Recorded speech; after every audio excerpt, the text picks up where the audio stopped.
Greetings, hello, and welcome everyone to an interesting video surrounding some alleged cheating allegations to some of the highest level performing Halo Wars 2 players.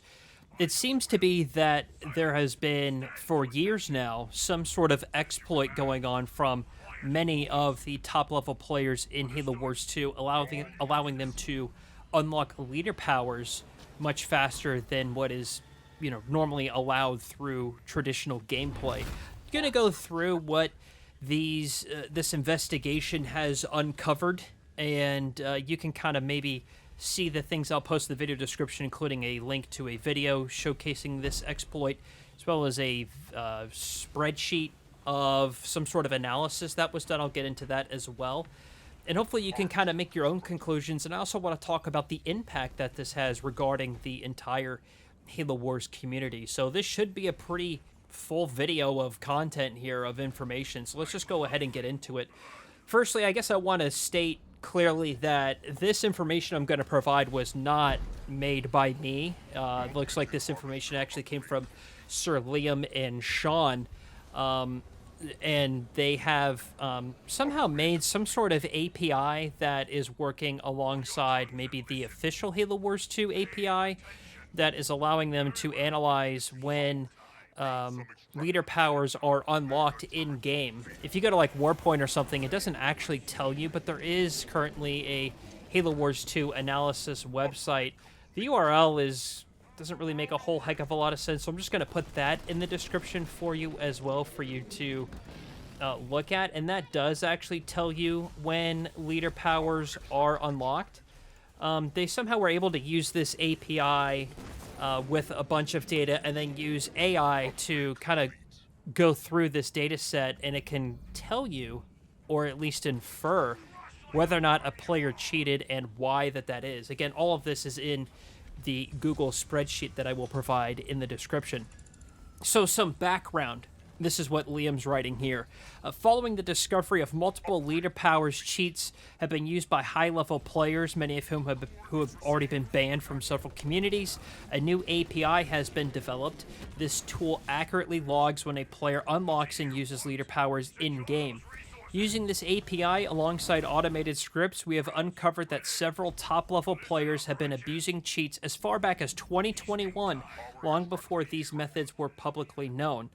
How does the cheat work? Players have been secretly unlocking passive leader powers at the very start of matches, giving them a major and unfair advantage over their opponents. There's also a list of what they're calling confirmed offenders. I don't want to go so far as to go ahead and say these are confirmed offenders. I would rather you be the judge. Take a look at the data set and these gamer tags and kind of draw your own conclusions. They do have a clip of an example here where a high-level player has unlocked digging in deep at the very start of a match. And if you don't know, that's Johnson's ultimate ability that allows him to get any building for free. And he's like building like an armory or something with like 12 seconds in or 45 seconds into a match, something like that, and you don't see his resources change. I guess I have a few questions on how this works. Is like, how is it possible? This might be me not knowing enough information about it, and that's why, again, I want you to come to your own conclusions. But how is it possible that it took, say, 4.5 or even 5 years for this to kind of uncover if these passive abilities like digging in deep are unlocked at the start of a game? Like, has no one never seen their resources change when they're being with these tournaments or show matches or the like? Maybe the way that the spectators are viewing this, they're not able to kind of see that information. I kind of thought that they were, but nonetheless, I guess that's neither here nor there. And also too, like, if these players are doing show matches of themselves, does the UI, like, does the leader wheel show that digging in deep has been unlocked? All of these are questions that I just don't know enough about. But I'm assuming that more information will be coming out in the coming days, and if there's more information that's necessary to make another video, I will make another video. I have had people in the past tell me that cheating were going on in Halo Wars tournaments. However, I didn't feel like it was enough information to create a video or cause a stir if I wasn't confident enough.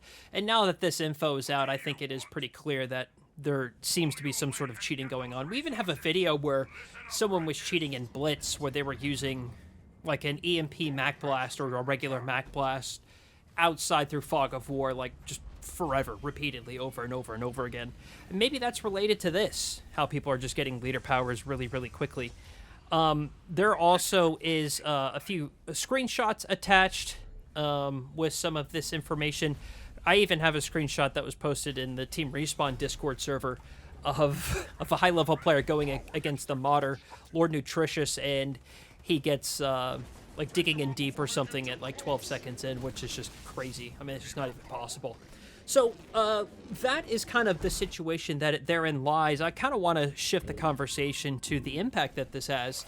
I think this is incredibly negative and detrimental to the Halo Wars community overall, not just the high-level players. You know, I think this is going to ruin the trust and confidence that people have for these tournament communities, these communities that host these players that play in these tournaments. Are they cheating specifically so they can win in these tournaments that have money attached to them? I don't know. I guess I'll let them answer that question. But I think that it kind of ruins the reputation of these communities through no fault of their own. If you have learned that these high-level players have been cheating for 4 or 5 years now, what's to say you can trust them moving forward? And in fact, if I were these organizations that host these players, I would permanently ban all of these players from participating in future tournaments if they feel confident that these players have been cheating. However, the Halo Wars 2 pro player scene is so small. Have you effectively like ruined your own community because you've banned, you know, the majority of these high-level players? There's not very many of these top-level players left, and if this many of them are involved in this cheating, then, you know, again, have you essentially ruined the slice of content that you're trying to create? And I hope, not just for content's sake, but just from like an integrity standpoint, that if they feel that these players did cheat, that they do ban them and never host them ever again, because they don't deserve the attention. And I don't want to see the community kind of continue just because they feel like they need to make the content. It also kind of re-solidifies from like a personal, selfish standpoint that TeamRespawn and the casual approach to welcoming new players, I think, is still the best organic and natural way to kind of grow community and foster growth, because these sorts of players in the past, just I'll speak personally, have not been kind to TeamRespawn or, you know, the skill level of TeamRespawn, and they kind of almost gatekeep or they think that their skill level somehow is directly correlated to success. And now that it's come out that maybe potentially all or a good chunk of them have been cheating, I don't really know what that has to say with the statements that they've made about organizations like TeamRespawn in the past. But nonetheless, this is pretty alarming evidence. And again, it's really sad to see that it had to go this way with a lot of these high-level players. I think that their skill levels are so good that they don't need to be doing this. I've seen many more exploits in Halo Wars 2 in 2025 than I have seen in many, many years past. This is the year that I've seen the most exploits. Again, like that Blitz issue that I was talking about, I've seen people do some sort of weird thing with like teleporting your hunter captain, but he's still like in front of your base, and it's impossible. He has range of you, but you don't have range of him. Something like that. That happened in a video. I don't know if I ever posted that video. I can't remember. But there are other exploits that I know that players are trying to use to get an upper hand, and it just ruins the game. It ruins the enjoyment of the game, and it's really sad to see. So I am greatly saddened by this news. I will let all of the other tournament organizations and these players kind of speak for themselves regarding this evidence, or, you know, at least this investigation, this data set that has come out. I haven't done any looking into it other than what has been provided to me, and take a look for yourself, both at this Halo Wars 2 stats website as well as the spreadsheet that's been provided, and maybe ask these players directly if you're involved in those communities, and just kind of see what they say. Maybe there is some sort of misunderstanding here, but I, again, will let them kind of come to that conclusion. What does it mean for the future of Halo Wars 2? Well, I don't think anything good, honestly. I think this is only going to turn more players away from the game. I really hope that these tournament organizations that host these players come to some sort of conclusion on whether or not they feel confident that cheating actually occurred, And if they do, I hope that they decide to never host these players in tournaments ever again, even if it is detrimental to their own communities. I think that's just the right call to do, but I will let them make that decision, and hopefully some good news comes out about this. As for Team Respawn, well, we're going to continue being cringe as normal. We have a mix of Age of Empires and Halo Wars going on the channel. If you want to continue the discussion, we do have a Discord server where lots of people are talking about this. And if there is more information to share, I will make up a follow-up video in the coming days or weeks. But as it stands right now, this doesn't look good. Does not look good. All right, that's going to do it for me. Thank you all so much for watching, everybody. And I'll see you, James.